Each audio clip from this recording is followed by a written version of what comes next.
Sore itu, suasana di rumah sederhana milik Pak Rozi terasa berat.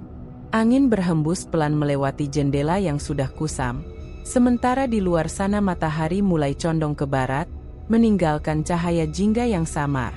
Meja kayu di ruang tengah dipenuhi tumpukan kertas catatan hutang, buku dagangan, dan beberapa nota utang yang sudah lama menumpuk tanpa terbayar. Pak Rozi duduk dengan bahu merosot, menatap kosong lembaran-lembaran itu. Usaha oncom yang digelutinya sejak beberapa tahun lalu semakin hari kian sepi. Dulu, oncomnya cukup laris di pasar. Ia dikenal sebagai pedagang yang ramah dan telaten menjaga kualitas dagangan. Namun, sejak harga kebutuhan pokok naik dan banyak pedagang baru bermunculan, oncom miliknya jarang lagi dibeli. Sehari-hari ia hanya membawa pulang hasil pas-pasan, kadang malah rugi. Sudah 3 hari ini tidak ada yang beli banyak, Bi, ucapnya lirih, tanpa menoleh ke arah istrinya. Dagangan tinggal jadi pakan ayam orang, sedangkan utang malah semakin menumpuk. Bu Febi, yang sejak tadi menyiapkan teh hangat di dapur, mendekat perlahan sambil membawa 2 cangkir. Wajahnya tampak lelah, matanya sedikit sembab karena terlalu sering memikirkan masalah keluarga mereka. Ia meletakkan cangkir di depan suaminya. "Bang, jangan terus-terusan dipikirkan sampai begini. Rezeki itu memang kadang naik turun. Kita masih bisa berusaha. Aku yakin, kalau kita sabar, pasti ada jalan," kata Bu Febi, berusaha menenangkan. Namun, kata-kata istrinya hanya membuat Rozi semakin tertekan. Ia tahu betul hutangnya bukan sekadar kecil-kecilan. Jumlahnya sudah mencapai puluhan juta, tersebar ke berbagai orang, mulai dari rentenir, tetangga, hingga koperasi. Penagih hutang pun sudah beberapa kali datang, menagih dengan wajah galak dan kata-kata tajam yang membuat Rozi semakin terpojok. "Aku ini kepala keluarga, Bi," jawab Rozi dengan suara serak. "Tugas aku memberi makan kamu. Tapi apa yang bisa aku kasih kalau begini terus? Aku sudah coba pinjam sana-sini, tapi semua menolak. Aku sudah mau jual motor, tapi harga yang ditawar orang sangat rendah. Kita sudah benar-benar di ujung." Bu Febi menggenggam tangan suaminya erat. "Aku tahu abang tertekan, tapi jangan pernah berpikir untuk melakukan hal yang aneh-aneh. Kita masih bisa ikhtiar dengan cara yang benar." Rozi tidak langsung menjawab. Ia hanya menatap wajah istrinya yang penuh kekhawatiran. Kata-kata itu terasa seperti tamparan. Dalam hatinya ia tahu Bu Febi benar, tapi setiap kali melihat tumpukan hutang di meja, ia merasa seperti dicekik. Beberapa saat hening, hanya terdengar suara ayam tetangga yang berkokok dan langkah-langkah orang lewat di jalan depan rumah. Di kejauhan, suara penjual keliling bersahutan, tapi itu semua terasa jauh dari dunia yang sedang dihuni Rozi, dunia penuh tekanan dan kebingungan. "Bi, kalau sampai besok kita tidak punya uang buat bayar cicilan, penagih itu pasti datang lagi. Aku tidak tahu harus jawab apa lagi. Kemarin aku sudah janji akan lunas sebagian, tapi tidak ada uang sama sekali," katanya dengan wajah putus asa. Bu Febi menarik napas panjang. Ia berusaha tetap tenang di hadapan suaminya, meski hatinya sama kalutnya. "Besok aku coba bicara dengan kakak aku. Siapa tahu mereka bisa bantu sedikit. Tapi abang, jangan terus menyalahkan diri sendiri. Aku tetap percaya sama abang." Mendengar itu, mata Rozi mulai berkaca-kaca. Ia menunduk, menyembunyikan air mata yang hampir jatuh. Beban sebagai kepala keluarga terasa semakin berat. Ia ingin terlihat kuat, tapi kenyataannya ia semakin rapuh. Malam pun tiba, dan rumah sederhana mereka hanya diterangi lampu pijar kuning yang redup. Rozi masih duduk di kursi, kini dengan kepala bersandar di telapak tangan. Bu Febi sudah masuk kamar lebih dulu, meski jelas ia sulit tidur. Rozi kembali menatap catatan hutangnya. Angka-angka itu seperti mengejeknya. Ia membayangkan penagih hutang yang datang membawa ancaman, membayangkan keluarganya semakin terpuruk, dan membayangkan dirinya kehilangan segalanya. Sementara itu, Pikiran lain mulai menyelinap. Ia teringat cerita samar-samar yang pernah didengar dari orang-orang di pasar tentang jalan pintas untuk mendapatkan kekayaan. Jalan itu terdengar gila, tetapi bagi orang yang benar-benar terdesak, semua kemungkinan tampak masuk akal. Rosie menggertakkan giginya, berusaha menepis bayangan itu, tapi semakin ditolak, semakin kuat ia mengingatnya. Tidak, tidak mungkin. Aku tidak boleh sejauh itu, gumamnya pelan. Namun, hatinya tetap bergejolak. Ia merasa jalan hidupnya sudah buntu. Ia sudah mencoba banyak cara, tapi hasilnya nihil. Satu-satunya yang tersisa hanyalah pikiran-pikiran yang tak pernah ia bayangkan sebelumnya. Malam semakin larut, dan suara jangkrik terdengar jelas dari luar rumah. Rosie masih duduk, termenung sendiri di ruang tengah, dengan segelas teh yang sudah dingin di depannya. Wajahnya sayu, matanya merah karena terlalu lama menahan kantuk dan emosi. Ia tahu besok akan jadi hari yang lebih berat, tapi malam itu ia benar-benar tidak tahu harus bagaimana. Hari itu, matahari siang terasa begitu terik. Pasar kecil di pinggir desa ramai oleh pedagang dan pembeli. Bau sayuran segar bercampur dengan aroma ikan asin yang dijajakan membuat suasana khas pasar semakin terasa. Di salah satu sudut pasar, Pak Rozi berdiri dengan wajah lesu. Lapaknya hanya menyisakan beberapa potong oncom yang mulai mengering. Sejak pagi hingga menjelang siang, hampir tidak ada pembeli yang mampir. Setelah membereskan dagangan seadanya, Rozi memutuskan berjalan menyusuri lorong pasar. Tujuannya bukan lagi untuk menjajakan oncom, melainkan untuk menemui beberapa kerabat dan teman lama. Dalam pikirannya hanya ada satu hal, mencoba meminjam uang untuk menutup sebagian hutang. "Bang Rozi, apa kabar?" sapa seorang tetangga yang kebetulan berpapasan. Rozi tersenyum kaku. "Baik, ya, begitulah. Ada sedikit urusan." Ia tidak ingin terlihat sedang tertekan, meskipun wajahnya jelas menunjukkan kelelahan. Dengan langkah berat, ia menuju warung kecil milik kerabat jauhnya. Di sana, ia memberanikan diri membuka percakapan. "Bang, saya sebenarnya malu sekali, tapi keadaan saya sekarang lagi sulit. Kalau bisa, saya mau pinjam uang sebentar. Nanti saya kembalikan kalau dagangan sudah lancar." Kerabatnya hanya menghela napas, lalu menepuk bahunya. "Rozi, saya juga lagi susah. Kalau ada lebih, pasti saya bantu. Tapi sekarang jangankan untuk dipinjamkan, buat sendiri pun pas-pasan." Rozi hanya bisa tersenyum pahit. Ia lalu berpamitan dan melanjutkan langkah ke rumah tetangga lainnya. Namun, hasilnya sama. Semua menolak dengan alasan masing-masing. Ada yang bilang belum gajian, ada pula yang beralasan baru membayar biaya sekolah anak.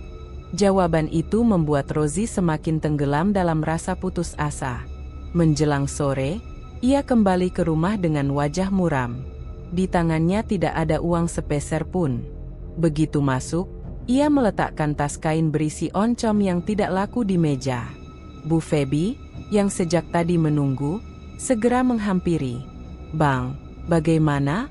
Ada yang bisa bantu?" tanyanya penuh harap. Rozi menggeleng lemah. "Tidak ada, Bi. Semua orang juga lagi susah. Aku benar-benar tidak tahu harus bagaimana lagi." Bu Febi menatap suaminya dengan sedih. "Sudahlah, Bang. Jangan dipaksakan. Kita jalani saja dulu. Rezeki bisa datang dari arah yang tidak terduga." Rozi menatap istrinya lama. Kata-kata itu memang menenangkan, tapi juga membuatnya semakin tersiksa. Bagaimana mungkin ia bisa tenang, sementara besok atau lusa penagih hutang bisa datang dengan ancaman lebih keras? Sore itu, Rozi mencoba cara lain. Ia berniat menjual barang kecil yang masih dimiliki. Sebuah jam tangan lama pemberian ayahnya dan sebuah sepeda tua yang sudah jarang dipakai. Ia berharap setidaknya bisa mendapat uang tambahan untuk mengulur waktu.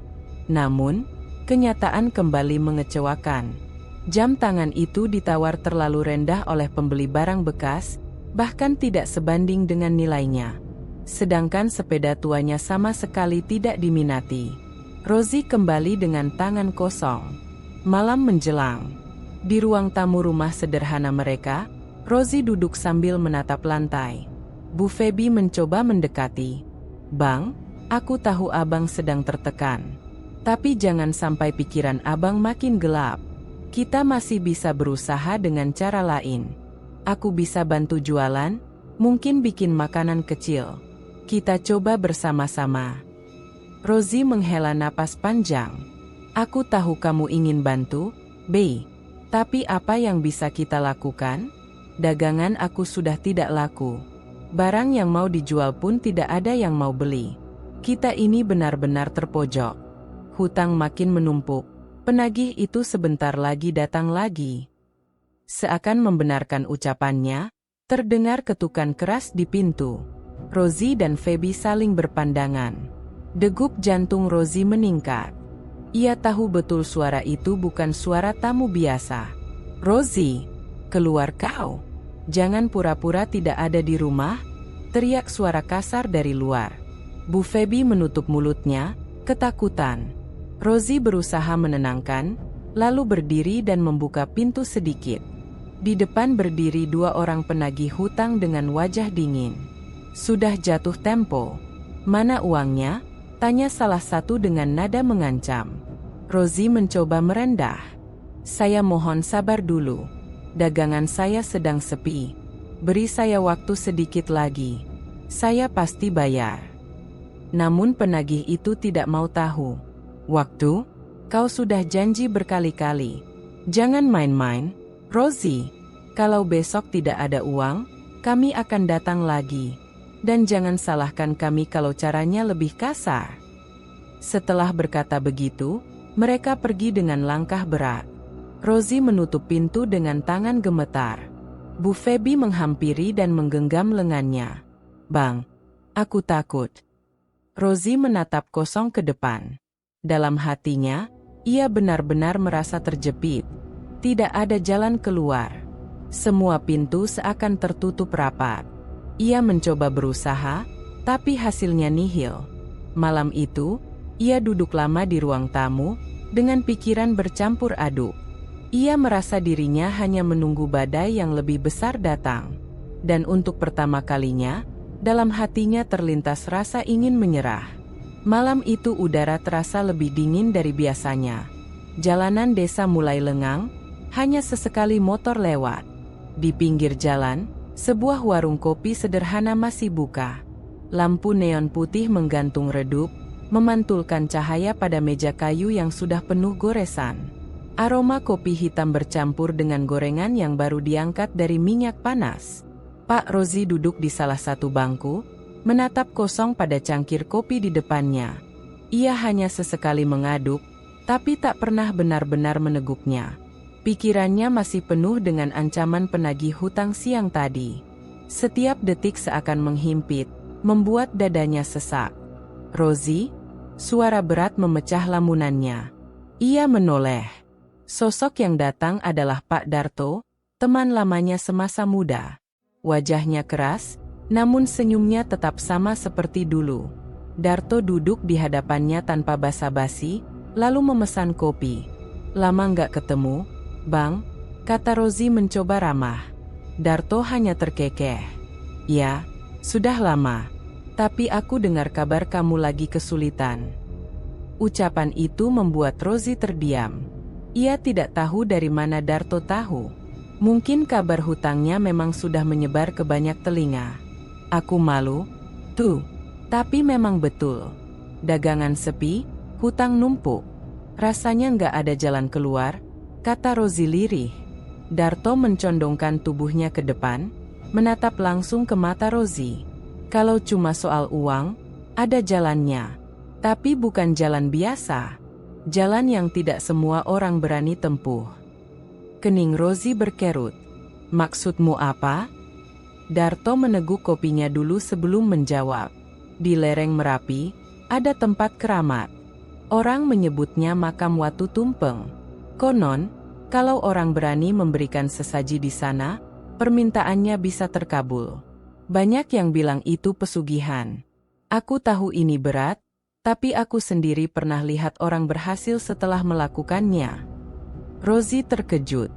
Tuh, apa kamu sadar apa yang kamu bilang? Itu syirik. Main-main dengan hal gaib seperti itu berbahaya. Darto tersenyum tipis. Berbahaya memang. Tapi kau pikir hidupmu sekarang tidak berbahaya? Kau bisa kehilangan rumah, istri, bahkan harga dirimu. Kau mau diam saja sampai habis dimakan hutang. Rosie terdiam. Hatinya memberontak, menolak keras gagasan itu. Tapi suara Darto seakan menusuk sisi paling rapuh dalam dirinya. Benar, ia sudah mencoba semua cara, dan semuanya buntu. Aku tidak bisa. Tuh, aku masih percaya sama Tuhan. Kalau aku melakukan itu, bukankah aku akan menyesal seumur hidup? Darto hanya menghela napas. Aku tidak memaksamu, Rosie. Aku hanya membuka jalan. Kau yang putuskan. Ingat saja, orang-orang yang berani mencoba, hidupnya berubah. Ada yang mendadak kaya, ada yang hutangnya lunas dalam sekejap. Kau hanya butuh satu langkah untuk keluar dari semua beban ini. Rosie menunduk. Jari-jarinya menggenggam erat cangkir kopi hingga hampir retak. Pikirannya kacau. Ia ingin menolak keras, tapi bayangan ancaman penagih hutang kembali muncul. Suara kasar, ketukan pintu yang keras, tatapan ketakutan Bu Feby, semuanya berputar di kepalanya. Kalau kau berubah pikiran, temui aku. Aku akan tunjukkan jalan, kata Darto pelan, sebelum akhirnya berdiri dan pergi meninggalkan warung. Rosie tidak menahan kepergiannya. Ia hanya duduk diam, menatap kosong ke arah jalanan gelap. Kopinya sudah dingin, gorengan di piring pun tidak disentuh. Malam itu seolah semakin panjang, dan dalam benaknya, kata-kata Darto terus menggema. Pesugihan di lereng Merapi, makam Watu Tumpeng, hidupmu bisa berubah. Rosie pulang larut malam dengan langkah gontai. Bu Feby yang sudah menunggu di ruang tamu langsung menghampiri. Bang, dari mana? Aku khawatir. Rosie hanya menggeleng. Cuma ketemu teman lama. Bu Feby menatapnya cemas. Wajah abang kelihatan pucat. Jangan-jangan ada masalah lagi. Rosie mengelus bahu istrinya, mencoba menenangkan. Tidak, Bey. Sudahlah, tidur saja dulu. Namun saat Bu Feby terlelap, Rosie justru masih terjaga. Ia berbaring menatap langit-langit, pikirannya penuh dengan tawaran gelap yang baru saja didengarnya. Di satu sisi, ia merasa itu adalah jalan terlarang. Di sisi lain, bayangan terbebas dari hutang begitu menggoda. Jarum jam terus berdetak. Semakin larut, semakin gelisah hatinya. Ia menutup mata, namun bayangan makam Watu Tumpeng seakan menari di dalam mimpinya. Malam itu, Rosie tidak tidur. Ia hanya berguling-guling, dihantui pilihan yang tidak pernah ia bayangkan sebelumnya. Malam itu, rumah Pak Rosie terasa sunyi. Lampu ruang tamu menyala redup, sementara suara jangkrik dari luar terdengar jelas menembus dinding kayu. Di dalam kamar, Bu Feby sudah berbaring. Namun, Rosie justru masih duduk di tepi ranjang dengan kepala penuh pikiran. Matanya menatap kosong ke arah jendela, seolah ada sesuatu yang mengikatnya dari luar sana. Bayangan tentang tawaran Darto terus berputar. Kata-kata tentang makam Watu Tumpeng, sesaji, dan pesugihan seakan tidak mau pergi dari kepalanya. Setiap kali ia mencoba memejamkan mata, wajah para penagih hutang muncul, disusul gambaran keluarganya yang bisa kehilangan segalanya. Rosie berbaring sejenak, berharap bisa tertidur. Tapi justru gelisahnya semakin menjadi. Ia berguling ke kiri, lalu ke kanan, lalu kembali duduk. Nafasnya berat, dadanya terasa sesak. Bu Feby yang sejak tadi berusaha tidur akhirnya membuka mata. Ia menoleh, melihat suaminya tidak tenang. Bang, kenapa nggak tidur? Tanyanya pelan. Rosie sempat terdiam. Nggak apa-apa, Bey. Cuma lagi kepikiran dagangan. Namun Bu Feby tidak puas dengan jawaban itu. Ia bangkit duduk, menatap wajah Rozi lekat-lekat. Aku tahu ada yang abang sembunyikan. Sejak pulang dari warung tadi malam, wajah abang berubah. Ada apa sebenarnya? Rozi menunduk, tak berani membalas tatapan istrinya. Nggak ada, Bi. Jangan khawatir. Bang. Suara Bu Feby bergetar. Aku istri abang. Kalau ada apa-apa, ceritakanlah. Jangan dipendam sendiri. Aku bisa terima kalau kita harus hidup susah, tapi aku nggak sanggup kalau abang malah ambil jalan yang salah. Kalimat itu membuat hati Rozi semakin kacau. Ia ingin jujur, tapi lidahnya terasa keluh.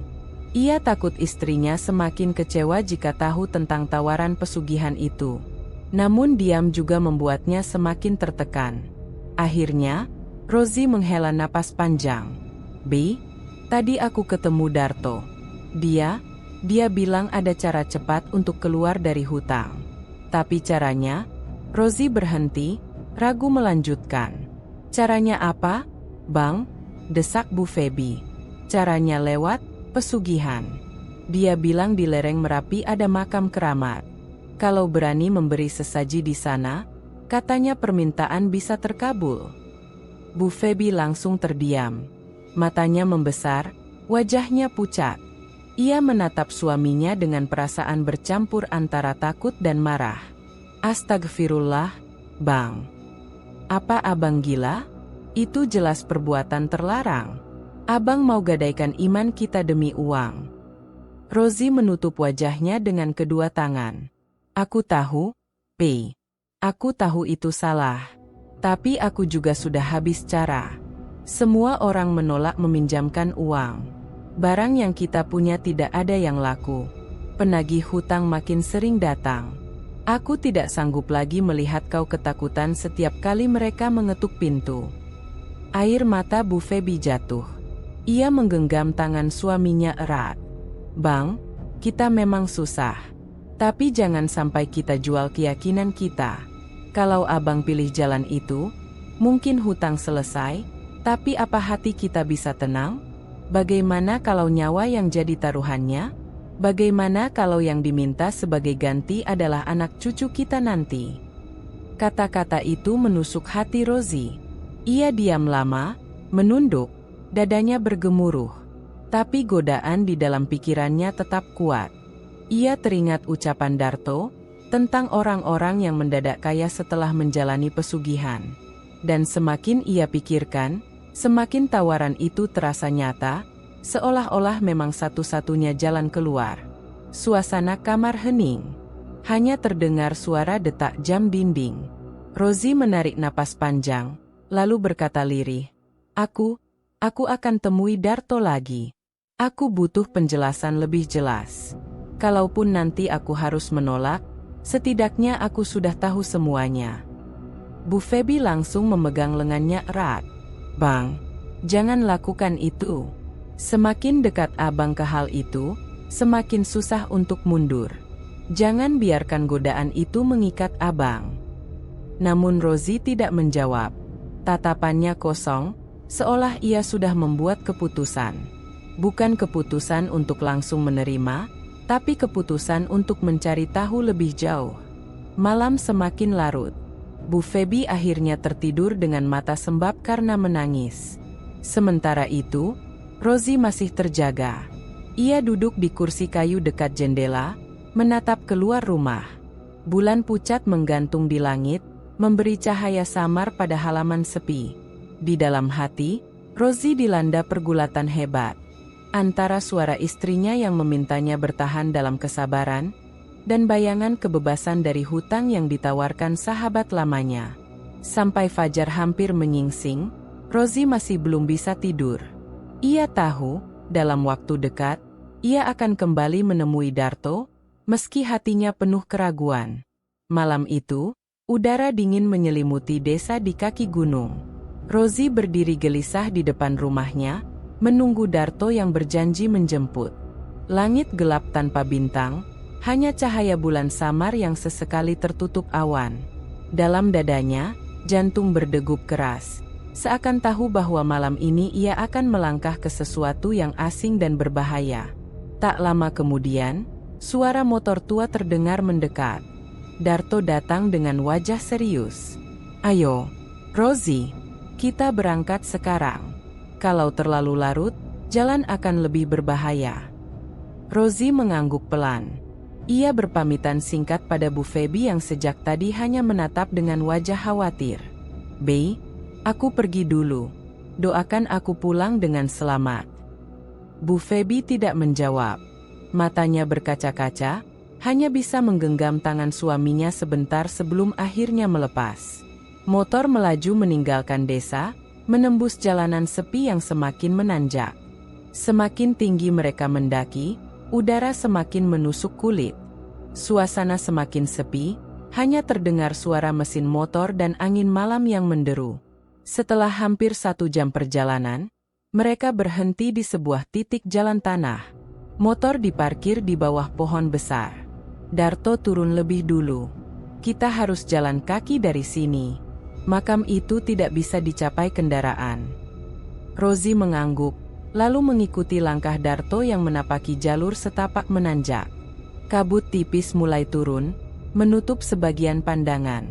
Pohon-pohon tinggi berdiri rapat, rantingnya menutupi cahaya bulan, membuat suasana semakin gelap. "Darto," suara Rosie bergetar. "Apa benar ini jalannya? Kok terasa mencekam sekali?" Darto tidak menoleh. "Tenang saja.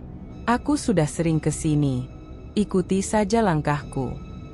Rosie berusaha menenangkan diri, meski setiap langkah membuatnya semakin tegang. Suara serangga malam sesekali terdengar, bercampur dengan gesekan daun yang tertiup angin. Ia merasa seakan-akan ada banyak mata yang mengawasi dari balik pepohonan. Setelah berjalan hampir setengah jam, kabut semakin tebal. Rosie mulai kelelahan, napasnya terengah. Kita sudah dekat?" Darto mengangguk singkat. "Sebentar lagi. Kau akan lihat sesuatu yang tidak pernah kau bayangkan." Beberapa langkah kemudian, jalan setapak itu berakhir di sebuah dataran kecil. Di tengahnya berdiri sebuah batu besar berbentuk kerucut, seakan ditumpuk rapi oleh tangan tak kasat mata. Batu itu dikenal dengan sebutan Watu Tumpeng. Di sekelilingnya terdapat beberapa batu kecil yang ditata seperti altar. Rosie tertegun. Ada aura dingin aneh yang menyelimuti tempat itu. Entah karena kabut, atau karena sugesti, tapi bulu kuduknya meremang. "Inilah tempatnya," kata Darto dengan suara pelan, seolah ia pun segan untuk bersuara keras. Rosie melangkah mendekat. Batu itu terlihat biasa, tapi entah mengapa terasa berbeda. Ada sisa-sisa bunga kering di sekitar altar, juga bekas dupa yang sudah padam. Tanda jelas bahwa ada orang-orang sebelumnya yang datang membawa sesaji. Saat Rosie masih menatap penuh rasa campur aduk, dari balik kabut muncul sosok laki-laki tua dengan tongkat kayu di tangan. Jubah lusuh menutupi tubuhnya, dan wajahnya dipenuhi keriput. Matanya tajam, meski tubuhnya terlihat rapuh. Darto segera memberi isyarat. "Itu Ki Sastro, penjaga makam ini." Rosie menelan ludah. Ada rasa takut sekaligus penasaran. Sosok itu berjalan perlahan, lalu berhenti di hadapan mereka. Suaranya dalam, serak namun berwibawa. "Siapa yang berani datang ke Watu Tumpeng malam-malam begini?" Darto menunduk hormat. "Kakang Sastro, ini temanku. Namanya Rosie. Dia sedang dililit hutang, butuh jalan keluar. Saya bawa dia ke sini untuk meminta petunjuk." Mata Ki Sastro beralih pada Rosie. Tatapannya menusuk, seolah bisa membaca isi hati terdalam. Rosie berusaha menahan diri agar tidak mundur, meski lututnya terasa lemas. "Rosie," suara Ki Sastro terdengar berat, "kau datang dengan niat. Tapi niatmu bukan tanpa harga. Apa kau siap menanggung apapun yang diminta tempat ini?" Rosie tercekat. Bibirnya ingin menjawab, "Tidak," tapi bayangan hutang, penagih yang mengancam, dan rasa putus asa kembali menghantam pikirannya. Ia akhirnya hanya bisa menunduk. Ki Sastro mendengus pelan. Baiklah, malam ini bukan waktunya kau melakukan ritual. Tapi kalau kau benar-benar ingin, kau harus kembali dengan persiapan. Sesaji, niat, dan hati yang mantap. Ingat, sekali kau masuk, jalan mundur akan sulit. Rozi terdiam, tubuhnya gemetar. Ia tidak menyangka pertemuan ini akan seberat itu. Darto menepuk bahunya, memberi isyarat agar tidak gentar. Terima kasih, Kakang Sastro, kata Darto sambil membungkuk. Ki Sastro hanya mengangguk, lalu berbalik perlahan menghilang kembali ke dalam kabut. Suasana kembali hening. Rozi masih terpaku menatap Watu Tumpeng. Perasaan takut, penasaran, dan rasa putus asa bercampur menjadi satu. Malam itu, ia sadar hidupnya sudah benar-benar berada di ambang jalan gelap. Malam itu, langit di lereng Merapi dipenuhi kabut pekat. Angin berembus dingin menusuk tulang, membuat suasana semakin mencekam.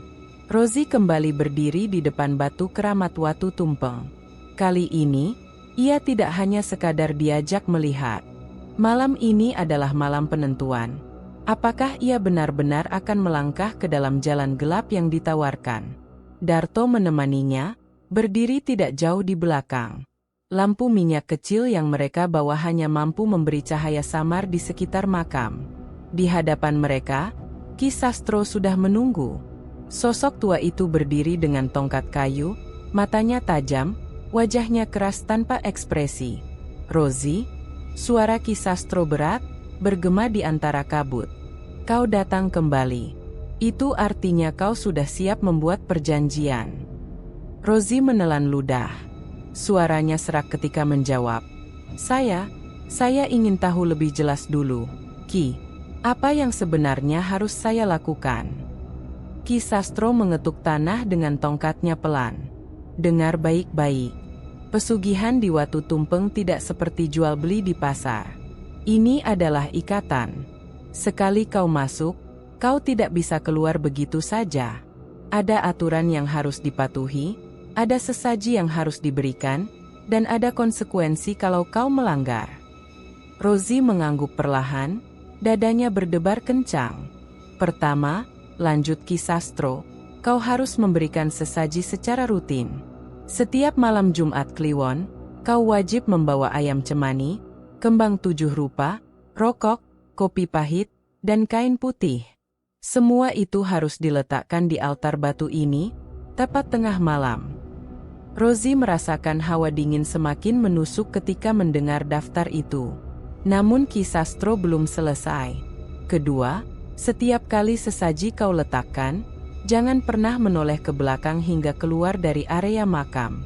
Kalau kau melanggar, roh penjaga akan murka. Banyak orang sudah binasa karena tidak mematuhi aturan ini. Darto yang berdiri di belakang hanya diam, namun tatapannya pada Rozi penuh tekanan. Seolah ia ingin meyakinkan bahwa semua ini nyata, bukan sekadar cerita kosong. Ketiga, Ki Sastro menatap Rozi lebih dalam. Rezeki yang kau dapat bukan gratis. Kau akan diberi jalan, daganganmu akan laris, uang akan datang mengalir. Tapi ingat, ada bagian yang harus kau serahkan sebagai gantinya. Sesaji adalah awal, tapi di balik itu, pesugihan selalu menuntut lebih. Apa yang diambil bisa harta, bisa nyawa, atau bahkan orang yang kau cintai. Rozi terdiam. Kata-kata itu menusuk sampai ke relung hatinya. Ia merasa seolah ada dua suara berperang dalam kepalanya. Satu menjerit agar ia mundur, satu lagi berbisik bahwa inilah jalan keluar dari penderitaan. Apa benar imbalannya sebesar itu, Ki? Tanyanya dengan suara hampir bergetar. Ki Sastro mengangguk pelan. Kau ingin bebas dari hutang? Kau ingin hidup berkecukupan? Kau ingin dihormati, bukan lagi ditertawakan karena hidup miskin? Semua itu bisa kau dapat. Tapi sekali lagi, tidak ada jalan mundur setelah kau setuju. Rozi menunduk, jari-jarinya mengepal. Bayangan Bu Feby yang selalu cemas, hutang puluhan juta yang menjerat, serta ancaman penagih yang kasar kembali melintas di benaknya. Air matanya hampir menetes, bukan karena takut, melainkan karena putus asa. Darto maju selangkah, menepuk bahu Rozi. Ingat, Rozi, kau sudah mencoba semua cara. Tidak ada yang berhasil. Kalau kau tidak ambil jalan ini, kau bisa hancur bersama keluargamu. Tapi kalau kau berani, kau bisa selamat. Suasana hening beberapa saat. Hanya terdengar desir angin dan suara dedaunan yang bergesekan. Akhirnya, Rozi mengangkat wajahnya. Tatapannya tegas, meski dalam hatinya penuh gemetar. Baik, Ki. Saya setuju. Ki Sastro menatapnya lama, lalu tersenyum samar. Sebuah senyum yang tidak membawa kehangatan, melainkan tanda bahwa perjanjian baru saja dimulai. Kalau begitu, letakkan tanganmu di atas batu ini, perintah Ki Sastro. Rozi maju perlahan. Batu-batu tumpeng terasa dingin saat ia menyentuh permukaannya.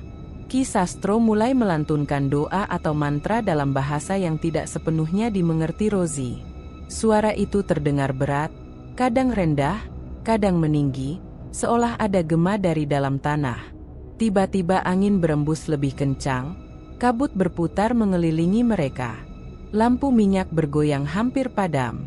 Rozi menggigil, tapi tangannya tetap menempel pada batu sesuai perintah. Beberapa menit kemudian, Ki Sastro berhenti melafalkan mantra. Ia menatap Rozi dengan sorot tajam. Mulai malam ini, kau terikat. Jalankan aturan, jangan pernah melanggar. Rezekimu akan datang. Tapi ingat, setiap yang diterima ada harga yang harus dibayar. Rozi menarik tangannya, merasakan keringat dingin membasahi tubuhnya. Ia sadar bahwa hidupnya baru saja berubah. Tidak ada jalan kembali. Darto menepuk bahunya lagi. Selamat datang di jalan baru, Rozi. Malam itu, Rozi berjalan pulang dengan langkah gontai. Di satu sisi ia merasa lega, seolah ada harapan untuk terbebas dari hutang. Tapi di sisi lain, bayangan kata-kata Ki Sastro terus menghantuinya. Rezeki akan datang, tapi selalu ada yang harus dibayar. Siang itu, suasana pasar kecil di kota tempat Rozi berjualan berbeda dari biasanya. Biasanya ia hanya duduk termenung di balik meja kayu reot, menatap pisang atau sayuran yang sepi pembeli. Namun hari itu, dagangannya seolah menjadi pusat perhatian. Orang-orang datang silih berganti, berebut menawar, dan tanpa ragu membeli dalam jumlah banyak. Rozi hampir tidak percaya dengan apa yang ia lihat. Tangannya sibuk membungkus dagangan, menghitung uang, dan melayani pelanggan. Peluh bercucuran, tapi senyumnya tidak pernah lepas. Seolah keajaiban benar-benar datang semalam setelah ia melakukan perjanjian dengan Ki Sastro. "Pak, 1 kilo pisang ini, ya?" ucap seorang ibu sambil menyodorkan uang. "Baik, Bu. Silakan. Pisangnya baru, manis sekali," jawab Rozi dengan ramah. Ia cepat-cepat memasukkan pisang ke kantong plastik. Uang di tangannya bertambah, dan ia bisa merasakan getaran aneh di dalam dada. Lega bercampur takut.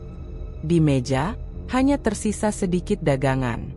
Biasanya sampai sore masih ada sisa yang tidak laku. Tapi kini, baru menjelang zuhur, hampir semua sudah habis. Beberapa pedagang lain sampai memandanginya heran. "Rozi, kok daganganmu laris sekali hari ini?" tanya seorang pedagang tetangga sambil menggeleng. Rozi hanya tertawa kecil, mencoba menutupi rasa gugupnya. "Ya, mungkin lagi rezeki saya, Pak." Namun dalam hati ia tahu, semua ini bukan sekadar kebetulan. Ia teringat wajah Ki Sastro, suara mantra di malam kelam, dan sentuhan dingin batu-batu tumpeng. Ada sesuatu yang tidak bisa dijelaskan dengan logika, tapi nyata terasa di depan matanya. Menjelang siang, dagangannya benar-benar habis. Rozi duduk terengah-engah, menatap uang hasil penjualan yang menumpuk di kotak kayu kecil. Jumlahnya jauh lebih banyak dari biasanya. Tangannya gemetar ketika menghitung. Ia hampir tidak percaya, Tapi kenyataan itu ada di depan mata. Sore harinya, Rosie pulang dengan langkah lebih ringan. Uang itu segera ia pisahkan, sebagian untuk keperluan rumah tangga, sebagian lagi ia simpan untuk mulai membayar hutang. Ketika sampai di rumah, Bu Feby menyambutnya dengan wajah kelelahan. "Pak, tadi penagih hutang datang lagi. Mereka bilang minggu depan harus ada pembayaran. Kalau tidak, katanya akan lebih keras menekan kita." Suaranya bergetar, penuh kecemasan. Rosie tersenyum samar, lalu meletakkan uang di meja. "Tenang, BI. Hari ini dagangan laku keras. Kita bisa mulai cicil hutang." Mata Bu Feby membelalak. "Serius, Pak? Laku keras? Kok bisa tiba-tiba begitu?" Rosie menarik napas panjang. "Ya, namanya juga rezeki. Mungkin Allah masih kasihan sama kita." Ia mencoba menutupinya dengan jawaban sederhana. Bu Feby memandangi suaminya lekat-lekat. Ada rasa syukur, tapi juga rasa heran. Ia tahu beberapa hari lalu, Rosie hampir menyerah total. Namun kini, wajahnya berbeda. Seperti ada semangat baru, meski terselip sesuatu yang disembunyikan.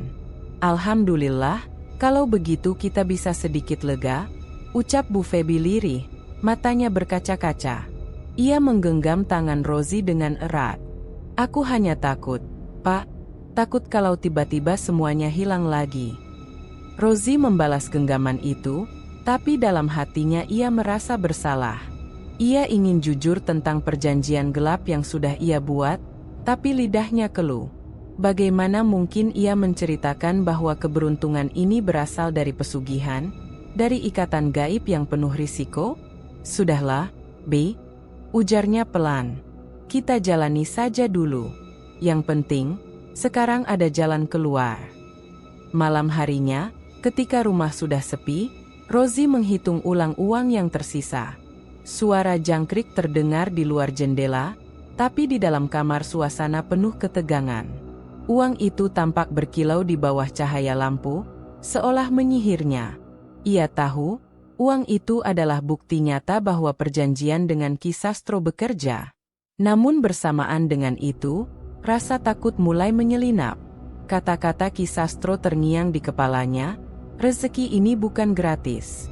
Ada harga yang harus dibayar." Rosie menutup mata, mencoba menenangkan diri. Ia berkata dalam hati, "Aku melakukan ini untuk keluargaku, untuk Bu Feby, untuk masa depan anak-anakku. Aku tidak punya pilihan lain." Namun jauh di dalam lubuk hatinya, Rosie sadar bahwa ia sedang berjalan di atas jalan yang berbahaya. Dan setiap langkah yang ia ambil, semakin dalam ia terjerat. Keesokan harinya, ia kembali ke pasar dengan semangat yang berbeda. Lagi-lagi dagangannya laris manis. Orang-orang seperti sengaja mencari lapaknya, padahal barang yang ia jual tidak jauh berbeda dengan pedagang lain. Seolah ada magnet gaib yang menarik para pembeli datang padanya. Rosie mulai bisa menutup sebagian besar hutangnya. Para penagih hutang yang biasanya datang dengan wajah garang kini mulai sedikit melunak ketika melihat Rosie benar-benar mampu membayar. Meski belum lunas semua, setidaknya beban itu mulai terangkat. Bu Feby semakin heran. "Pak, apa ada sesuatu yang kau sembunyikan dariku? Daganganmu tiba-tiba selalu habis. Rasanya terlalu aneh kalau ini cuma kebetulan." Rosie tersenyum hambar. "Jangan berpikir macam-macam, BI. Ini hanya rezeki. Jangan terlalu banyak bertanya, yang penting kita bisa keluar dari masalah." Bu Feby ingin mendesak lebih jauh, tapi melihat wajah suaminya yang penuh beban, ia mengurungkan niat. Ia hanya mengangguk pelan, meski hatinya dipenuhi tanda tanya. Sementara itu, Rosie tahu ia tidak bisa terus-menerus menyembunyikan rahasia ini. Cepat atau lambat, Bu Feby pasti akan merasakan ada yang janggal. Namun untuk saat ini, ia memilih diam. Yang penting, roda kehidupannya mulai berputar kembali. Di balik rasa lega itu, Rosie tetap dihantui kegelisahan. Sampai kapan keberuntungan ini bertahan? Dan kapan harga dari pesugihan itu harus ia bayar? Beberapa minggu telah berlalu sejak perjanjian Rosie dengan Ki Sastro di makam Watu Tumpeng. Hidupnya berubah drastis. Dagangan oncom yang dulu sepi pembeli kini selalu habis dalam waktu singkat. Bahkan, beberapa pembeli sengaja datang lebih pagi agar kebagian. Omzet Rosie meningkat tajam. Jika dulu ia hanya membawa pulang uang secukupnya untuk makan sehari-hari, kini ia bisa menyisihkan jutaan rupiah dalam seminggu. Tumpukan uang di laci kayu rumahnya semakin tebal. Setiap kali menghitung, Rosie merasa dadanya penuh kepuasan, dan semakin percaya bahwa jalannya sudah tepat. Rumah sederhana Rosie mulai mengalami perubahan. Atap yang dulu bocor kini diganti baru.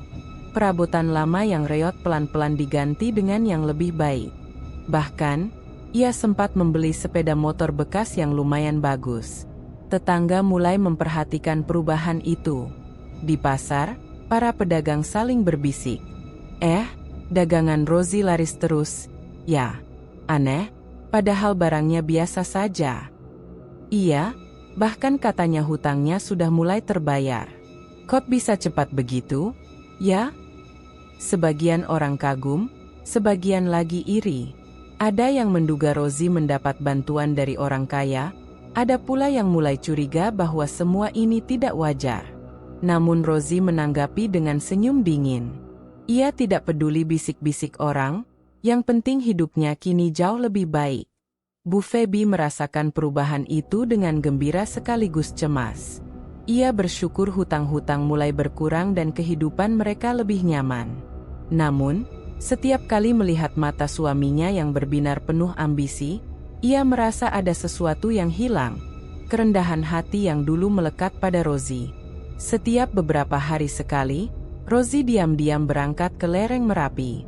Ia membawa sesaji seperti yang diajarkan Ki Sastro, kembang setaman, kemenyan, dan makanan tertentu.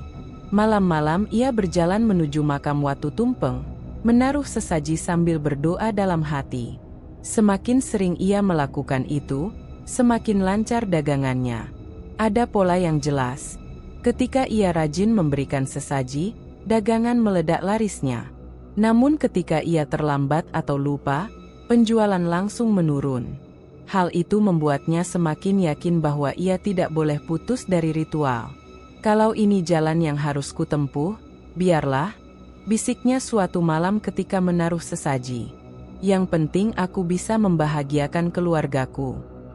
Namun di balik ucapannya, ada rasa takut yang selalu mengintai. Setiap kali menatap batu besar Watu Tumpeng di bawah cahaya bulan, Rosie merasa ada mata tak kasat mata yang menatap balik, menuntut agar ia tidak pernah berhenti. Seiring berjalannya waktu, Rosie tidak hanya sekadar lega karena terbebas dari hutang. Ia mulai haus akan kekayaan yang lebih besar. Uang yang ada terasa tidak cukup. Ia ingin menambah gerobak dagangan, memperluas usaha, bahkan sempat berniat membeli lahan kecil di dekat pasar. Bu Feby pernah menegurnya. "Pak, jangan terburu-buru. Kita baru mulai bangkit. Lebih baik kita gunakan uang untuk kebutuhan yang jelas." Rosie menepis ucapan istrinya dengan senyum penuh percaya diri. "Tenang saja, Bey. Rezeki sekarang mengalir deras. Kalau kita tidak manfaatkan, sayang sekali." Kata-katanya terdengar mantap, tapi Bu Feby merasa ada keserakahan yang mulai tumbuh di hati suaminya. Rosie bukan lagi sosok sederhana yang dulu mudah puas dengan rezeki kecil. Kini ia sibuk menghitung keuntungan, merencanakan ekspansi, dan semakin sering meninggalkan rumah malam-malam untuk pergi ke makam. Di pasar, persaingan makin terasa. Beberapa pedagang lain menggerutu karena dagangan mereka semakin sepi sejak Rosie mulai naik.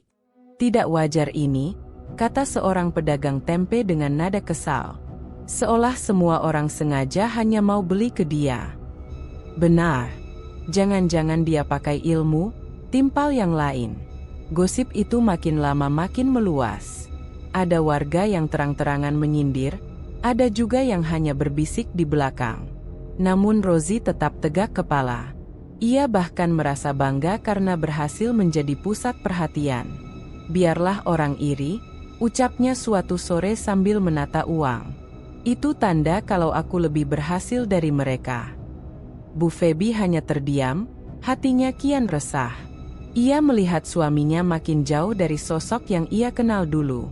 Malam itu, setelah semua orang tidur, Rozi kembali berjalan menuju lereng Merapi.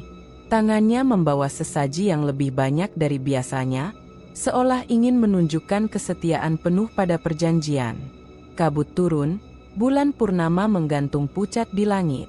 Di hadapan Watu Tumpeng, Rozi berlutut, meletakkan sesaji, dan membisikkan harapan-harapannya, usaha yang lebih besar, kekayaan yang lebih banyak, dan nama yang semakin dihormati.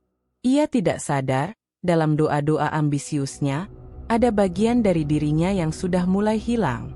Rasa syukur, ketenangan, dan kerendahan hati perlahan digantikan oleh kerakusan. Dan dari balik gelap malam, seolah ada bayangan yang tersenyum tipis, pertanda bahwa harga dari semua ini suatu saat harus dibayar. Malam itu, kabut tebal menyelimuti lereng Merapi. Udara dingin menusuk tulang ketika Rozi kembali mendaki jalan setapak menuju makam Watu Tumpeng. Di tangannya, ia membawa sesaji yang lebih mewah dari biasanya. Kemenyan, bunga 7 rupa, dan makanan yang ia beli khusus dari pasar kota. Langkahnya mantap, meski dalam hati ada rasa tegang yang tidak pernah hilang setiap kali mendekati makam itu. Di sana, Ki Sastro sudah menunggu. Lelaki tua dengan wajah keriput itu duduk bersila di dekat batu besar yang menjulang. Matanya tajam, seolah bisa menembus isi hati siapapun yang berhadapan dengannya. "Kau datang tepat waktu, Rozi," ucap Ki Sastro dengan suara serak. "Itu pertanda kau mulai paham pentingnya menjaga kesetiaan." Rozi menunduk hormat lalu meletakkan sesaji di depan batu keramat. "Saya hanya ingin usaha saya lancar, Ki. Sejauh ini, pesugihan ini benar-benar membawa perubahan." Ki Sastro tersenyum samar, lalu menyalakan dupa. Aroma kemenyan segera memenuhi udara, bercampur dengan kabut malam yang makin pekat. Setelah hening beberapa saat, ia berkata lirih, namun penuh tekanan. "Rezeki yang kau terima tidak datang cuma-cuma, Rozi. Ada balasan, ada harga yang harus dibayar." Rozi terdiam. Kata-kata itu menancap seperti pisau di telinganya. Ia mencoba tersenyum, menutupi rasa takut. "Saya tahu, Ki. Saya rajin memberikan sesaji, sesuai yang Ki ajarkan. Itu sudah cukup, bukan?" Ki Sastro menggeleng pelan. "Sesaji hanya awal. Pesugihan sejati selalu menuntut lebih. Kau harus bersiap, kehilangan sesuatu yang paling berharga bagimu. Itu tumbal yang tidak bisa kau elakkan." Rozi menelan ludah. Tubuhnya kaku. "Kehilangan sesuatu yang berharga? Maksud Ki?" Mata Ki Sastro berkilat dalam remang cahaya dupa. "Orang yang paling kau sayangi. Biasanya, istri, anak, atau keluarga dekat. Itulah balasan yang tak tertulis. Dan saat waktunya tiba, kau tak bisa menolak." Jantung Rozi berdetak kencang. Ia teringat wajah Bu Feby, istrinya yang selalu setia mendampingi. Ia juga teringat anak-anaknya yang masih kecil, tidur pulas di rumah. Dadanya terasa sesak, seolah dunia berputar. "Tidak, tidak mungkin. Saya tidak akan mengorbankan keluarga saya," desis Rozi dengan suara bergetar. Ki Sastro hanya tersenyum dingin. "Kau tidak perlu memilih.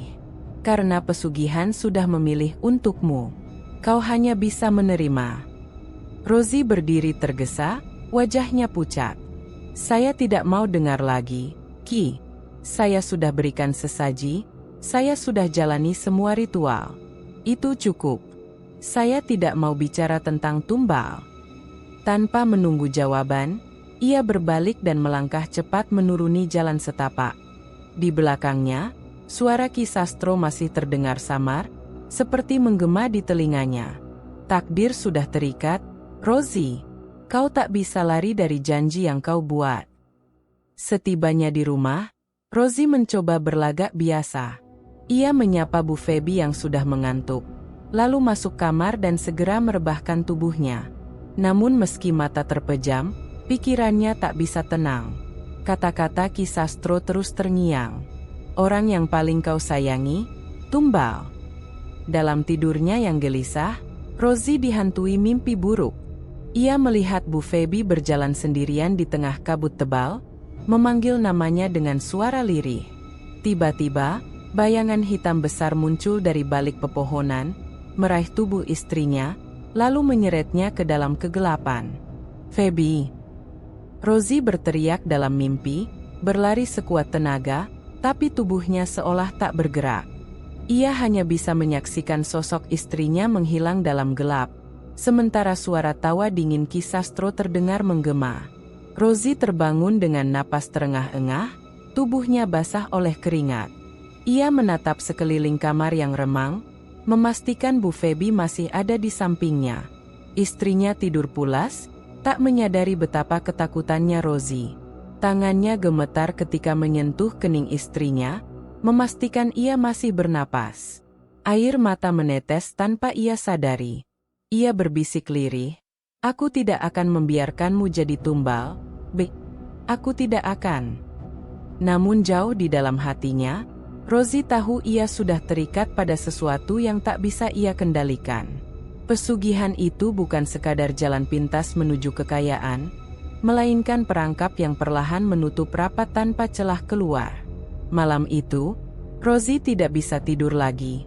Ia duduk di tepi ranjang, menatap kosong ke arah pintu, seolah menunggu sesuatu yang buruk masuk kapan saja. Mimpi buruknya terasa nyata, seakan hanya menunggu waktu sebelum menjadi kenyataan. Di luar jendela, angin malam bertiup membawa suara-suara samar. Rozi menutup wajah dengan kedua tangannya, tubuhnya bergetar. Untuk pertama kalinya sejak ia menerima pesugihan, ia benar-benar merasakan ketakutan yang dalam. Bukan pada hutang, bukan pada kemiskinan, melainkan pada kehilangan yang tak tergantikan. Malam itu, suasana rumah Rozi terasa tegang. Sejak beberapa hari terakhir, Bu Feby merasakan ada yang aneh pada suaminya. Rozi sering pergi diam-diam setelah Isya, pulang menjelang dini hari dengan wajah pucat dan bau dupa yang samar menempel pada pakaiannya. Setiap kali ditanya, ia selalu menjawab singkat, "Ada urusan dagang," atau "bertemu teman." Namun naluri seorang istri tidak bisa dibohongi. Kecurigaan yang menumpuk membuat Bu Feby memutuskan untuk membuntuti Rozi malam itu. Dengan hati-hati, ia menunggu hingga suaminya berpura-pura tidur, lalu bangun dan bergegas meninggalkan rumah membawa bungkusan kecil. Feby menyusul dari belakang, menjaga jarak agar tidak ketahuan.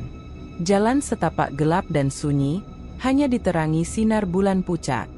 Jantungnya berdetak kencang. Rasa takut bercampur dengan tekad untuk mengetahui kebenaran. Perjalanan panjang membawanya ke sebuah tempat yang selama ini hanya ia dengar dari bisik-bisik orang, makam Watu Tumpeng. Di sana, ia melihat dengan mata kepala sendiri, suaminya berlutut di depan batu besar, menyalakan dupa, menaruh sesaji, dan melafalkan doa-doa yang terdengar asing. "Ya Allah," bisik Feby lirih, tubuhnya gemetar. Air mata menetes tanpa ia sadari. Ternyata semua kecurigaannya benar.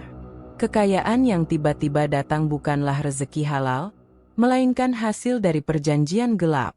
Setelah selesai melakukan ritual, Rozi terkejut mendapati Bu Feby berdiri tidak jauh darinya. Wajah istrinya tegang, matanya merah menahan tangis. "Rozi, apa yang kau lakukan ini?" Suara Feby parau. "Apa ini yang kau sembunyikan dariku selama ini?" Rozi tercekat. Lidahnya keluh. Ia mencoba mendekat, namun Feby mundur, menatapnya dengan campuran marah dan kecewa. "Jawab aku, Rozi," teriaknya. "Apa benar semua ini karena pesugihan? Kekayaan kita, pembayaran hutang itu, semua dari jalan setan?" Rozi menunduk, hatinya kacau. Aku hanya ingin menyelamatkan kita, B. Aku tidak punya pilihan lain. Hutang menjerat kita, dagangan tidak laku. Aku tidak sanggup melihatmu menderita. Tidak punya pilihan lain. Feby menangis keras. Apa kau lupa kita masih punya Allah? Apa kau lupa doa dan ikhtiar yang selama ini kita lakukan? Mengapa kau memilih jalan gelap seperti ini, Rosie? Emosi Rosie meledak. Kau pikir mudah jadi aku, Bi? Setiap hari dikejar penagih hutang, dihina tetangga, ditertawakan orang. Aku lelah hidup miskin. Aku ingin keluargaku bahagia. Dan pesugihan ini, suaranya terputus, lalu ia menatap tajam istrinya. Pesugihan ini membuat semuanya berubah. Feby menutup wajah dengan kedua tangannya. Tapi dengan harga apa, Rosie? Dengan tumbal? Dengan nyawa orang yang kita sayangi. Kata tumbal membuat Rosie tersentak. Wajahnya mendadak pucat. Ia tidak menyangka istrinya sudah sejauh itu memahami risiko pesugihan. Dari mana kau tahu? Gumamnya pelan. Feby menatapnya dengan tatapan penuh luka. Aku istrimu. Kau pikir aku tidak bisa merasakan ada yang janggal? Kau berubah, Rosie. Kau bukan lagi suami yang ku kenal. Kau lebih mencintai uang daripada keluargamu sendiri. Pertengkaran itu berlanjut hingga mereka kembali ke rumah. Suasana rumah yang dulu hangat kini dipenuhi teriakan, tangisan, dan tuduhan. Aku tidak bisa hidup denganmu kalau kau terus seperti ini, Rosie, teriak Feby. Aku tidak mau anak-anak kita jadi korban. Rosie mencoba menenangkan, tapi suaranya terdengar keras, penuh emosi. Jangan bicara seakan-akan kau lebih tahu. Semua ini kulakukan demi kita. Kau harus mengerti. Namun Feby sudah tidak sanggup lagi mendengarnya. Ia masuk kamar, mengemasi pakaian seadanya, dan berujar lirih dengan suara bergetar. Kalau kau tetap memilih jalan ini, aku lebih baik pergi. Aku tidak mau melihat keluargaku hancur karena perjanjian setan. Rosie hanya bisa berdiri terpaku, tubuhnya kaku. Dadanya sesak. Antara marah, takut, dan menyesal. Ia ingin menahan istrinya, tapi mulutnya keluh. Malam itu, hubungan rumah tangga yang sudah lama mereka bangun mulai retak. Tidak ada lagi kehangatan, hanya dingin yang menusuk. Feby tidur di kamar anak-anak, sementara Rosie duduk sendirian di ruang tamu, menatap kosong tumpukan uang di atas meja. Uang itu yang dulu ia anggap sebagai penyelamat, kini justru tampak seperti racun. Setiap lembar seolah berbisik, mengingatkan bahwa ia sudah menyerahkan sesuatu yang lebih berharga daripada kekayaan, kepercayaan istrinya. Menjelang dini hari, Rosie tidak bisa tidur. Ia duduk termenung, wajahnya pucat. Bayangan Kisastro, mimpi buruk tentang tumbal, dan tatapan penuh luka Bu Feby berputar di kepalanya. Ia sadar, kebohongan yang selama ini ia sembunyikan sudah terbongkar. Tidak ada lagi jalan untuk kembali seperti dulu. Dan untuk pertama kalinya, Rosie merasa kekayaan yang datang bertubi-tubi itu bukan lagi berkah, melainkan kutukan yang perlahan merenggut segalanya. Malam di desa itu terasa berbeda. Angin yang biasanya sejuk kini membawa hawa aneh, dingin menusuk tulang. Warga mulai merasakan ketidaknyamanan, seolah ada sesuatu yang tak kasat mata sedang mengintai dari kegelapan. Pagi-pagi sekali, kabar buruk menyebar. Seekor kambing milik Pak Surya ditemukan mati mendadak di kandang. Lidahnya terjulur, matanya melotot seolah melihat sesuatu yang menakutkan sebelum ajal menjemput. Tidak ada luka, tidak ada tanda-tanda penyakit. Tubuhnya kaku, dingin, dan meninggalkan rasa ngeri bagi yang melihat. Padahal kemarin masih sehat, makan lahap, gumam Pak Surya dengan wajah pucat. Tak butuh waktu lama, kabar itu menyebar ke seluruh desa. Orang-orang berbisik-bisik, beberapa mencoba mencari penjelasan logis, tapi lebih banyak yang meyakini ada sesuatu yang gaib sedang terjadi. Belum reda kehebohan soal kambing, malam berikutnya desa kembali diguncang peristiwa aneh. Seorang tetangga dekat rumah Rosie, Embok Darmi, ditemukan meninggal di dalam rumahnya. Ia tergeletak di lantai, dengan wajah membiru dan mata melotot. Tidak ada yang tahu penyebab kematiannya. "Sehat-sehat saja tadi sore," ucap salah seorang warga. "Ini bukan wajar, pasti ada yang aneh," bisik yang lain. Suasana desa berubah mencekam. Warga berkumpul, membicarakan kematian mendadak itu. Beberapa orang mulai mengaitkan dengan hal-hal mistis. Apalagi belakangan mereka sering melihat Rozi keluar malam, pergi ke arah lereng Merapi. Sejak Rozi kaya mendadak, banyak kejadian aneh, celetuk seorang pemuda dengan nada curiga. "Jangan asal nuduh," sahut yang lain. Namun tatapan warga kini sering tertuju ke arah rumah Rozi dengan penuh tanda tanya. Di rumah, Bu Feby semakin gelisah. Ia mendengar desas-desus warga yang mulai menghubungkan musibah dengan suaminya. Malam itu, ia menegur Rozi dengan nada penuh ketakutan. "Rozi, lihatlah sekelilingmu. Ternak mati, orang meninggal mendadak. Apa kau tidak sadar ini semua ada hubungannya dengan perjanjianmu itu?" Rozi terdiam. Keringat dingin membasahi pelipisnya. Hatinya yang keras mulai goyah. Ia tahu benar bahwa setiap pesugihan pasti ada balasan. Dan kini tanda-tanda itu semakin jelas. "Ini hanya kebetulan, Bey," ucap Rozi lirih, meski hatinya sendiri tidak yakin. Bu Feby menatapnya dengan marah. "Kebetulan? Sampai kapan kau akan menutup mata? Aku takut, Rozi. Aku takut keluarga kita jadi korban berikutnya." Beberapa malam kemudian, Rozi kembali pergi ke makam Watu Tumpeng. Ia mencari jawaban dari Ki Sastro. Dengan wajah tegang, ia bertanya, "Ki, mengapa banyak kematian di desaku? Apa ini ada hubungannya dengan perjanjian itu?" Ki Sastro tersenyum samar, sorot matanya dingin. "Kau sudah mendapat rezeki, Rozi. Ingat, setiap pemberian ada balasan. Apa kau pikir pesugihan ini cuma-cuma? Hewan, manusia, semuanya bisa jadi bagian dari jalan yang harus dilalui." Rozi merinding. Kata-kata Ki Sastro menegaskan ketakutannya.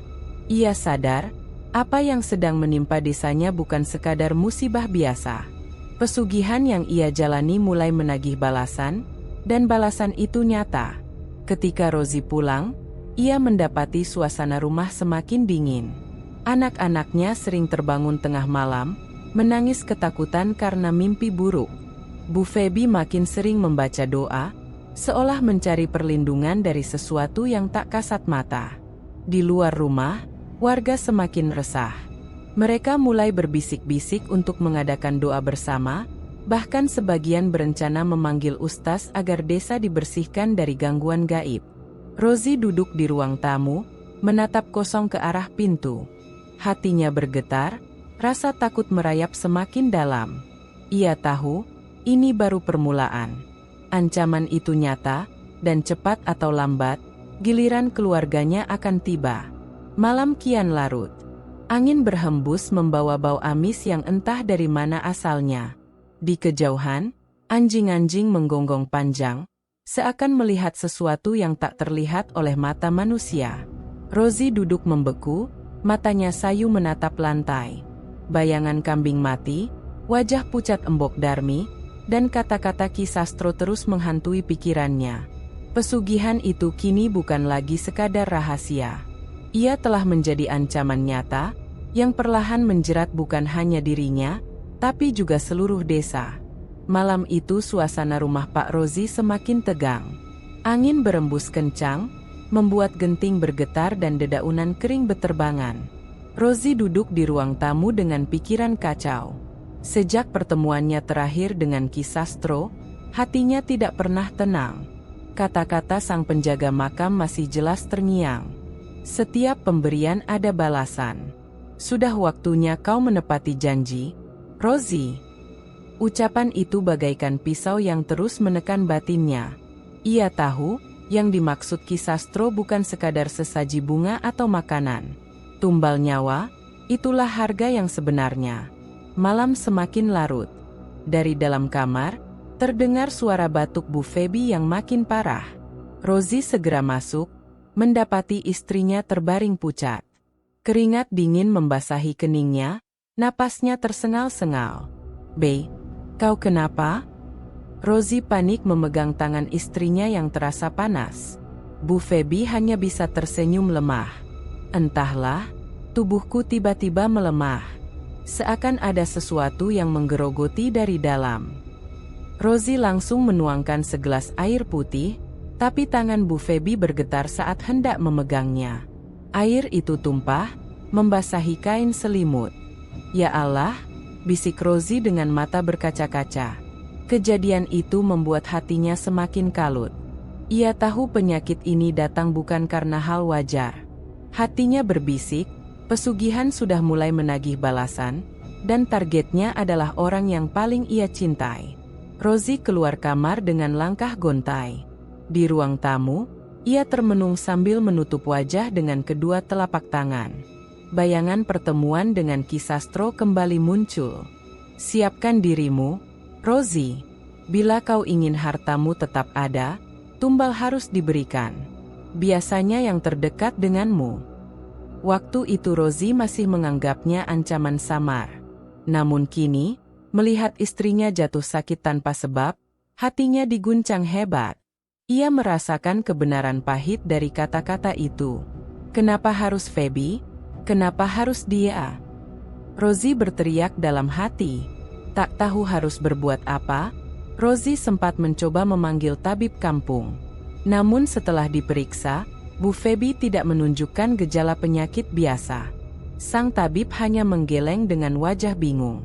Tubuhnya seperti disedot tenaganya. "Ini bukan sakit wajar. Mungkin ada yang lebih besar dari kita yang bermain." Kalimat itu membuat Rozi semakin kalut. Ia terdiam, tak berani mengaku apa yang sebenarnya sedang ia jalani. Setiap kali melihat wajah pucat Bu Feby, ia merasa dadanya sesak. Ada rasa bersalah yang menyesakkan. Uang yang melimpah di rumah kini tak ada artinya jika istrinya tergadai menjadi tumbal. Di tengah sakitnya, Bu Feby sempat berbisik lirih. "Rozi, apa sebenarnya yang kau lakukan? Sejak kau kaya mendadak, banyak hal aneh terjadi. Jangan bilang ini ada hubungannya dengan sesuatu yang tak seharusnya." Rozi tercekat. Ia ingin jujur, namun lidahnya keluh. Air mata jatuh tanpa bisa ia tahan. "Aku hanya ingin menolongmu, Bi. Aku hanya ingin kita keluar dari hutang," jawabnya gemetar. Bu Feby menatapnya dengan mata yang lemah, tapi penuh makna. "Kalau kau menukar hidupku demi itu, lebih baik kita miskin tapi selamat, Rozi." Ucapan itu menusuk jantungnya. Rozi merasa semakin terpojok. Ia ingin menebus kesalahan, tapi ia tak tahu bagaimana caranya. Malam kian larut. Dari luar jendela, suara angin menggema menyeramkan. Anjing-anjing desa menggonggong panjang. Rozi duduk di sisi ranjang istrinya yang semakin lemah. Di dalam hatinya, pertarungan batin semakin keras. Ia menyesali keputusannya.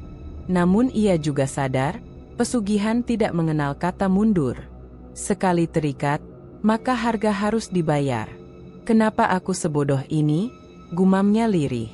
Pikirannya berputar-putar mencari jalan keluar. Tapi semakin dipikirkan, semakin jelas bahwa tidak ada pilihan mudah. Jika ia melawan, bisa jadi seluruh keluarganya menjadi korban. Jika ia menurut, ia harus merelakan istrinya yang menjadi tumbal. Langkah kaki Rozi mondar-mandir di ruang tamu hingga dini hari. Matanya merah, wajahnya letih. Ia sadar, inilah harga yang harus dibayar. Pesugihan bukan sekadar jalan pintas, melainkan perjanjian berdarah yang menagih nyawa. Di kamar, Bu Feby terbaring semakin lemah. Napasnya tersengal, tubuhnya dingin. Rozi menatap istrinya dengan hati remuk. Di luar, angin makin kencang. Seakan alam ikut menegaskan bahwa waktu sudah semakin dekat. Dan Rozi, dengan hati penuh penyesalan, hanya bisa menunggu giliran takdir menagih bayaran. Langit sore itu berwarna kelabu. Awan gelap menutupi matahari, membuat suasana desa terasa muram. Di rumahnya, Rosie duduk dengan wajah pucat. Tubuh Bu Feby semakin lemah, dan ia tahu waktunya tidak banyak. Jika ia tetap diam, pesugihan akan merenggut nyawa istrinya. Untuk pertama kalinya sejak terikat dengan perjanjian itu, Rosie merasa ingin melawan. Ia tidak bisa lagi tunduk pada aturan Ki Sastro dan makam Watu Tumpeng. Namun pertanyaannya, apakah mungkin ia memutus perjanjian yang sudah diteken dengan dunia gaib? Malam itu, dengan hati gelisah, Rosie memberanikan diri menemui Ustaz Hadi, salah seorang tokoh agama di desa. Rumah sang Ustaz sederhana, bercahaya lampu minyak, menenangkan di tengah suasana yang mencekam. "Assalamualaikum, Ustaz," suara Rosie bergetar. Ustaz Hadi menyambutnya dengan wajah ramah, namun sorot matanya tajam membaca kegelisahan tamunya. "Waalaikumsalam. Ada apa, Rosie? Wajahmu pucat sekali." Rosie duduk gemetar. Ia menunduk, lalu akhirnya membuka mulut. "Ustaz, saya telah melakukan kesalahan besar. Saya terjerat hutang, lalu saya mencari jalan pintas. Saya melakukan pesugihan di makam Watu Tumpeng." Hening sejenak. Ustaz Hadi menatapnya dalam, lalu menghela napas panjang. "Kau sadar betapa berat dosa yang kau pikul, Rosie? Pesugihan bukan hanya urusan hutang dan harta. Itu perjanjian dengan jin kafir. Dan setiap perjanjian akan ada bayarannya." Air mata Rosie jatuh. "Saya tahu, Ustaz. Istri saya sakit parah sekarang. Saya takut dia dijadikan tumbal. Saya tidak sanggup kehilangan dia. Tolonglah, Ustaz, adakah cara untuk melawan ini semua?" Ustaz Hadi akhirnya mengajak Rosie berwudu, lalu memimpin doa-doa perlindungan. Suara bacaan ayat suci Al-Quran bergema di dalam rumah kecil itu. Rosie berlutut, hatinya penuh penyesalan. Namun, di tengah doa, suasana berubah. Angin kencang berhembus dari arah jendela. Lampu minyak bergoyang keras, hampir padam. Suara aneh seperti bisikan terdengar dari sudut ruangan, membuat bulu kuduk Rosie berdiri. Ustaz Hadi tidak berhenti membaca doa. Suaranya justru semakin lantang, melawan bisikan-bisikan itu. "Rosie, jangan goyah. Ingat Allah. Jangan biarkan ketakutanmu lebih besar dari imanmu." Rosie menutup telinganya. Bisikan itu terdengar jelas, "Harta atau keluarga, pilih salah satu." Malam itu juga, sepulang dari rumah Ustaz, Rosie semakin dihantui teror gaib. Ia melihat bayangan hitam berdiri di sudut rumah. Ia mendengar suara langkah kaki meski tak ada siapapun. Bahkan ketika ia menatap wajah istrinya yang sakit, sesekali wajah itu berubah menyeramkan seolah bukan manusia. Rosie menjerit, berusaha mengusir halusinasi itu. Namun semakin ia melawan, semakin nyata teror menghampiri. Di luar rumah, suara tangisan samar terdengar, seperti anak kecil menangis memanggil-manggil namanya. Anjing-anjing menggonggong tak henti. Udara malam menjadi semakin berat, membuat dada Rosie sesak. Dalam kepanikan itu, Rosie termenung. Di satu sisi, ia sadar semua harta dan kemewahan yang ia dapat hanyalah fata morgana. Di sisi lain, ia takut kehilangan semuanya jika benar-benar melepaskan perjanjian itu. Ia teringat masa-masa awal bersama Bu Feby, saat mereka masih hidup sederhana. Mereka pernah bahagia meski hanya makan oncom seadanya. Kini, dengan rumah lebih mewah dan uang yang berlimpah, justru keluarga mereka hancur. "Apa artinya semua ini kalau aku kehilangan Feby?" bisik Rosie dengan suara bergetar. Namun, malam itu juga, Rosie merasa harus menghadapi ketakutannya langsung. Ia berjalan menuju lereng Merapi, sendirian, dengan langkah gemetar. Kabut tebal menyelimuti jalur setapak menuju makam Watu Tumpeng. Di sana, ia kembali berhadapan dengan Ki Sastro. "Rosie, kenapa kau kembali? Bukankah kau sudah mendapat apa yang kau mau?" tanya Ki Sastro dengan senyum menyeramkan. Rosie menegakkan tubuhnya, meski kakinya lemas. "Aku tidak mau lagi, Ki. Aku tidak sanggup. Ambil hartaku, ambil semua usahaku, tapi jangan sentuh keluargaku. Ki Sastro tertawa lirih, suaranya bergema di antara kabut. Kau pikir semudah itu? Perjanjian sudah ditetapkan. Kau tidak bisa lari dari harga yang harus dibayar. Pertanyaannya hanya satu, Rosie, kau pilih harta atau keluargamu? Rosie terdiam. Pilihan itu bagaikan belati yang menancap di jantungnya. Dengan hati gemetar, Rosie berlutut di tanah, air matanya jatuh membasahi bumi yang dingin. Ia tahu, inilah momen penentuan. Di satu sisi, ada harta yang membuatnya dihormati, bebas dari hutang, hidup serba mudah. Di sisi lain, ada keluarganya yang sedang digenggam maut oleh kekuatan gaib. Dan di tengah kabut pekat, suara Ki Sastro kembali berbisik pelan tapi menusuk telinga. Pilih sekarang, Rosie, atau aku yang akan memilih untukmu. Kabut malam turun tebal di lereng Merapi. Udara menusuk tulang, disertai aroma tanah basah yang menguar dari pepohonan rimba. Di tengah hening itu, langkah Pak Rosie terdengar lirih, terburu, dan penuh kegelisahan. Tangannya gemetar, dadanya sesak. Namun hatinya sudah mantap. Ia harus mengakhiri semua ini, apapun risikonya.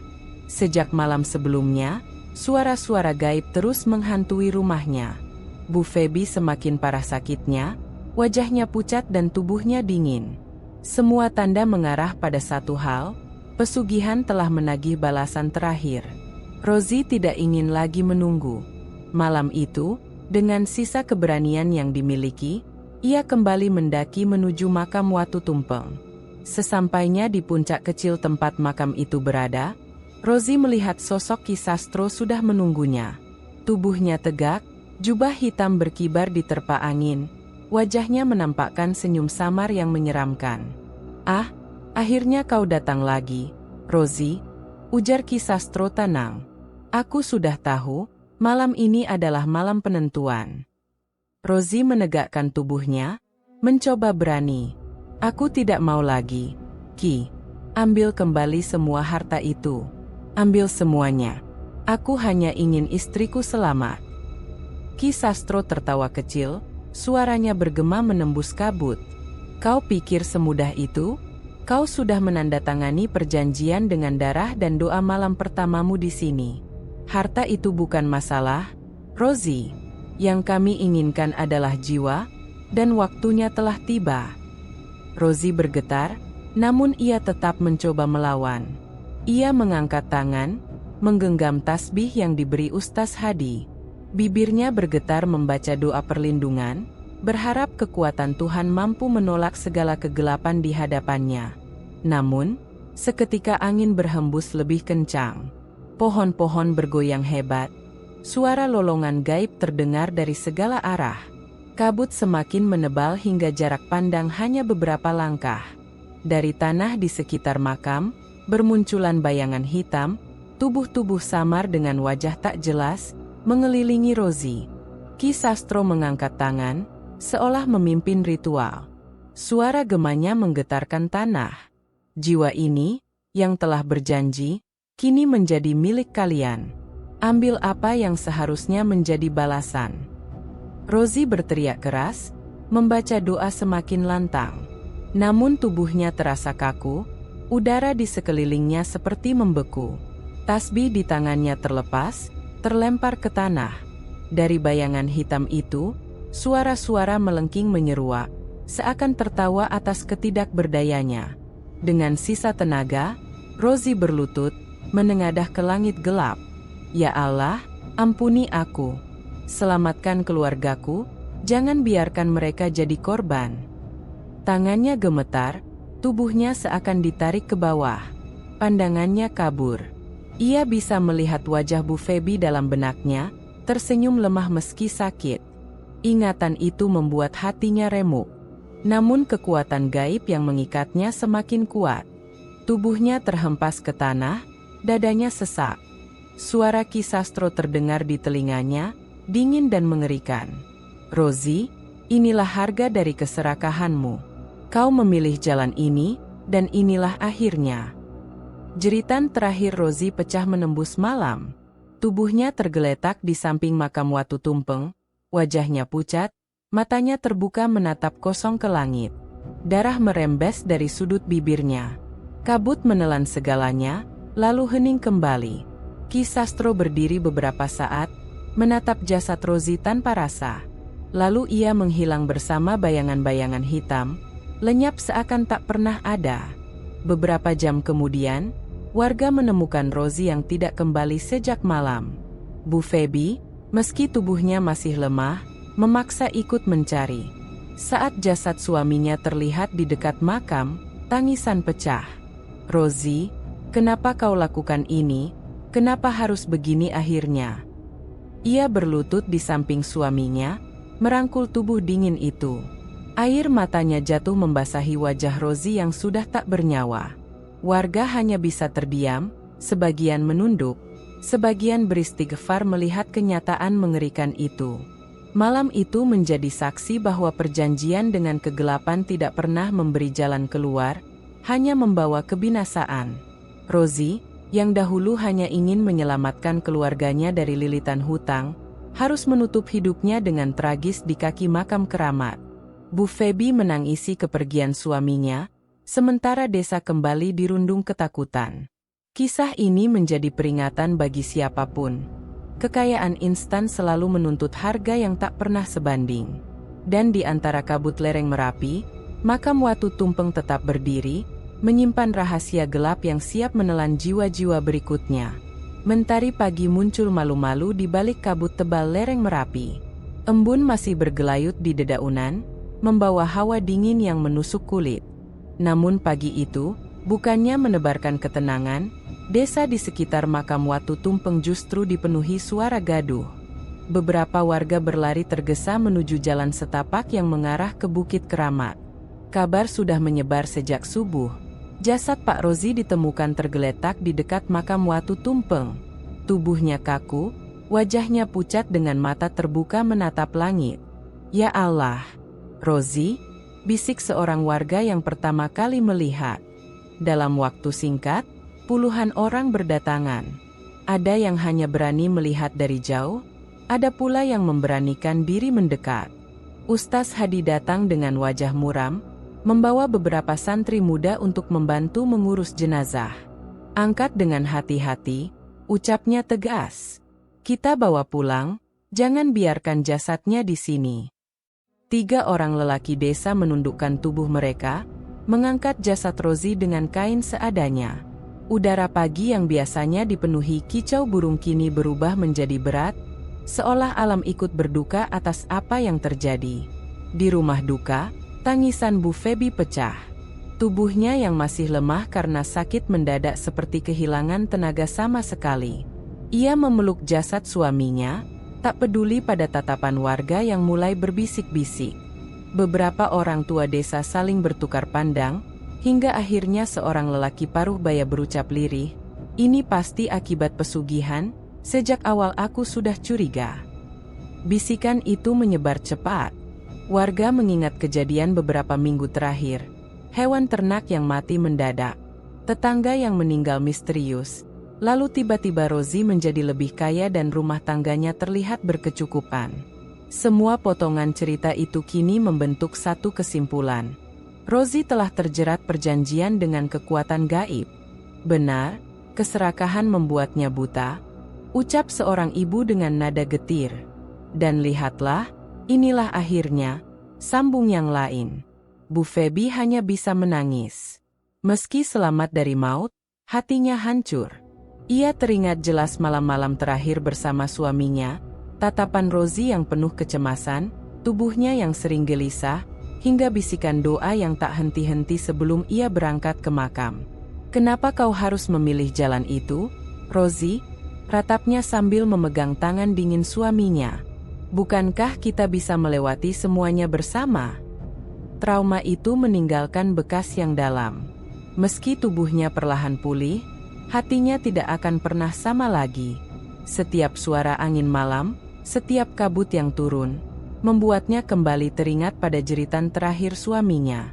Kabar kematian Rozi tidak hanya menjadi gosip, tetapi juga peringatan yang mengguncang seluruh desa. Banyak warga yang kemudian takut mendekati area makam Watu Tumpeng. Beberapa petani bahkan tidak lagi berani lewat jalan setapak yang dekat dengan makam itu. Di sana masih ada kutukan yang tersisa, kata salah satu sesepuh desa. Jangan coba-coba mendekat.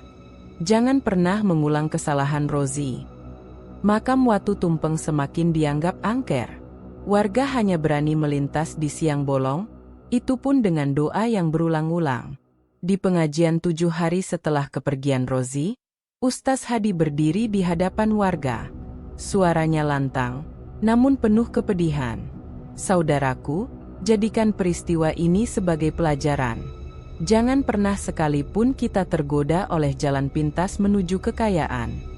Setiap rezeki sudah ada takarannya dari Allah. Jika kita tamak, kita akan terseret pada jurang yang lebih dalam daripada kemiskinan itu sendiri. Warga yang hadir hanya bisa mengangguk, sebagian terisak, sebagian merenung. Semua menyadari bahwa keserakahan Rozi telah merenggut hidupnya, meninggalkan luka yang tak akan mudah sembuh. Seiring berlalunya waktu, kisah Rozi menjadi legenda kelam yang terus diceritakan dari mulut ke mulut. Anak-anak diperingatkan agar tidak bermain dekat makam Watu Tumpeng. Orang dewasa mengingatkan satu sama lain untuk tidak terbuai oleh janji-janji kaya mendadak. Bu Febi hidup dengan kesederhanaan setelahnya, ditemani warga yang masih peduli. Namun luka batinnya tetap menganga, menjadi saksi bahwa cinta sekalipun tak mampu menyelamatkan seseorang dari kesalahan yang dipilihnya sendiri. Dan Watu Tumpeng tetap berdiri angkuh di tengah kabut lereng Merapi, seolah menyimpan rahasia yang siap menjerat jiwa-jiwa lain yang lengah. Kutukan itu tidak hilang. Ia hanya menunggu korban berikutnya. Kalau kamu suka cerita seperti ini, jangan lupa like kalau kamu menikmati ceritanya. Subscribe supaya gak ketinggalan cerita horor lokal berikutnya. Dan share ke temanmu yang suka kisah mistis, tapi juga penuh makna dan pelajaran hidup. Cerita seperti ini bakal terus hadir, bukan cuma buat menakut-nakuti, tapi juga buat mengingatkan, bahwa di balik setiap keinginan, ada harga yang harus dibayar. Sampai jumpa di kisah selanjutnya.